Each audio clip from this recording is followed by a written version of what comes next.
तो चलिए आज फिर से हम एक नए टॉपिक को समझते हैं, नर्स्ड इक्वेशन। ठीक है, as usual most important topic है, पूछा जाता है और ये एक तरीके की डेरिवेशन है। ठीक है, समझते हैं। तो देखो, नर्स्ड इक्वेशन को समझने से पहले क्या देखते हैं, the electrode potential and EMF of a cell depends upon the nature of electrode, temperature and activity of solution. क्या बोल रहा है ये कि जो इलेक्ट्रोड पोटेंशियल होती है और किसी भी सेल का ईएमएफ, भाई सेल का तो क्या होता है, ईएमएफ ही होता है ना, इलेक्ट्रोमोटिव फोर्स। ठीक है, तो ये यही बोल रहा है कि इलेक्ट्रोड पोटेंशियल और ईएमएफ ऑफ सेल ये किस पे डिपेंड करते हैं, ये तीन चीजों पे डिपेंड करते हैं। ये करते हैं, एक तो नेचर ऑफ इलेक्ट्रोड, दूसरा टेम्परेचर और तीसरा उसकी एक्टिविटी ऑफ सोल्यूशन। सोल्यूशन की एक्टिविटी, टेम्परेचर और इलेक्ट्रोड के नेचर पे डिपेंड करता है। अब नर्स्ड इक्वेशन को समझने से पहले हम कंसिडर करते हैं कि रिएक्शन, ठीक है ना।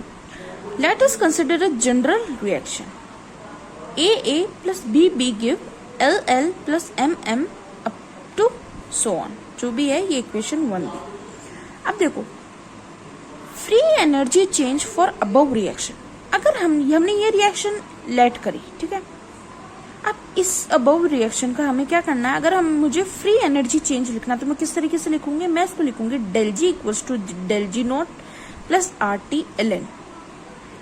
अब मैं लिखूंगी A capital L to the power small l into AM to the power small m up to so on divided by AA to the power small a और BB to the power small b up to so on, और ये हमारी equation हुई 2। ठीक है, अब देखो मैंने क्या लिखा, general free energy change reaction को अगर मैं जनरल में बताऊँ तो हमने क्या लिखा, del G equals to del G not plus RT ln।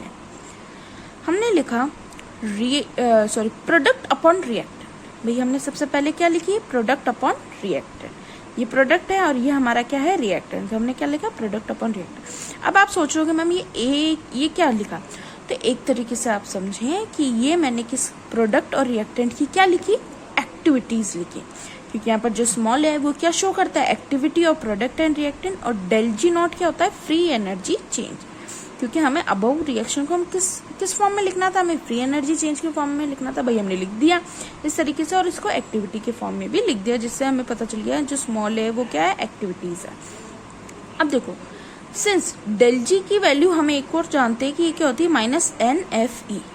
ये हम एक डेरिवेशन के थ्रू निकालते हैं, पर वो अभी हमारे कोर्स में डेरिवेशन नहीं है, इसलिए हम डायरेक्ट याद करेंगे। हमने क्या बोला कि डेल जी की वैल्यू क्या होती है, -NFE। अब जहां जहां डेल जी है वहां हम क्या लिख देंगे, NFE। तो देखो ऊपर वाली इक्वेशन से कंपेयर करते चलना बच्चों, डेल जी की जगह NFE लिखना, -NFE। तो देखो पहले हमने लिखा -NFE equals to del G not, यानी कि -NFE not plus RT ln, और एज इट इज ऐसे की ऐसे इक्वेशन 2 को हमने लिख दिया, पर जहाँ डेल जी था वहां हमने -NFE लिख दिया। अब देखो इक्वेशन 3 को हम अगर रीअरेंज करेंगे, देखो कैसे, मैंने होल इक्वेशन को किससे डिवाइड कर दिया, -NFE से डिवाइड ना करके आप ऐसे करो, -NFE कॉमन ले लो, कॉमन लेके कैंसिल आउट हो जाएगा वो।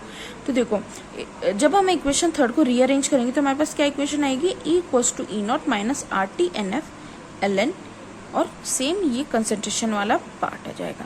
तो यही जो इक्वेशन होती है, जहाँ पर देखो T क्या है हमारे पास, एब्सोल्यूट टेम्परेचर, N क्या है, फैराडे कांस्टेंट, R क्या है, real gas constant, E not क्या है, standard EMF of a cell, और इक्वेशन 4 थी हमारी क्या कहलाती है, नर्स्ड इक्वेशन। इजी थी। अब देखो आगे, ये जो नर्स्ड इक्वेशन है ना, यानी कि इक्वेशन नंबर 4, उसको हम किस तरीके से लिख सकते हैं, इक्वेशन नंबर 4 देखो, अभी देखो इक्वेशन नंबर 4 हमारी किस फॉर्म में, ln फॉर्म में। और आपको मैथ्स में पता होगा या अपन फिजिकल केमिस्ट्री में या फिजिक्स में अपन पढ़ते हैं कि जब ln से हम लॉग में कन्वर्ट करते हैं तो क्या चेंजेस आते हैं। देखो E equals to E not minus, अब ln से लॉग में कन्वर्ट कर रहे हैं तो लॉग में कन्वर्ट करते हैं तो -2.303 RT अपॉन NF लॉग, और ये चीज एज इट इज आ जाएगी। यानी कि हमने क्या करा, इक्वेशन 4 में सिर्फ ln से लॉग में कन्वर्ट किया, इसलिए हमने यहाँ पर क्या लिखा दिया, 2.303 RT अपॉन NF। ठीक है, तो ये इक्वेशन हो गई हमारी 5th। ये जो अपनी इक्वेशन नंबर 5th है ना, इसमें R की वैल्यू, N की वैल्यू, T की वैल्यू क्या है वो देखते हैं।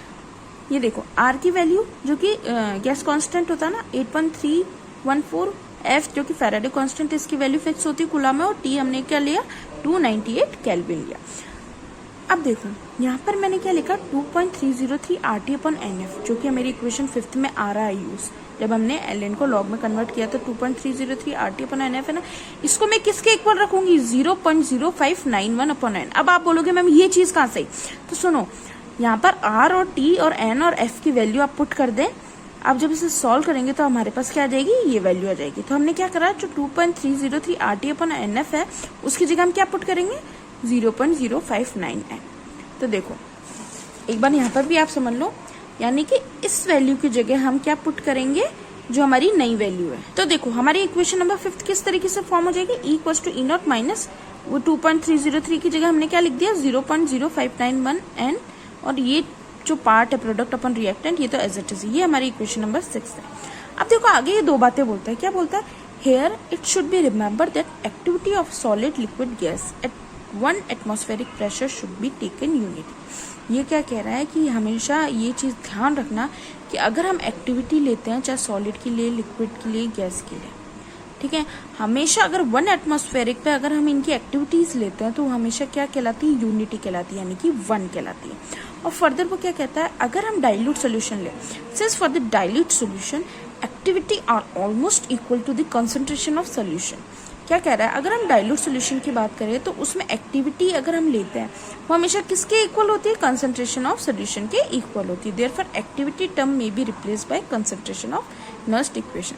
देखो उसका कहने का मतलब ये है कि अगर हम डाइल्यूट सोल्यूशन की बात करें तो अगर हम एक्टिविटी लेते हैं तो वो किसके इक्वल हो जाती है, कंसंट्रेशन के। इसलिए हम जितनी भी जगह अभी तक हम यहाँ पर देख लो हर इक्वेशन में ए स्मॉल ए यूज कर रहे हैं, तो स्मॉल ए क्या है, हमारी एक्टिविटी। अब हम क्या करेंगे, एक्टिविटी को किससे रिप्लेस कर देंगे, कंसंट्रेशन से, क्योंकि इन सब की जो एक्टिविटीज होती है किसके इक्वल होती है, कंसंट्रेशन के। तो देखो अब अबव इक्वेशन कैसे चेंज हो जाएगी, E=E0 माइनस सेम लॉग,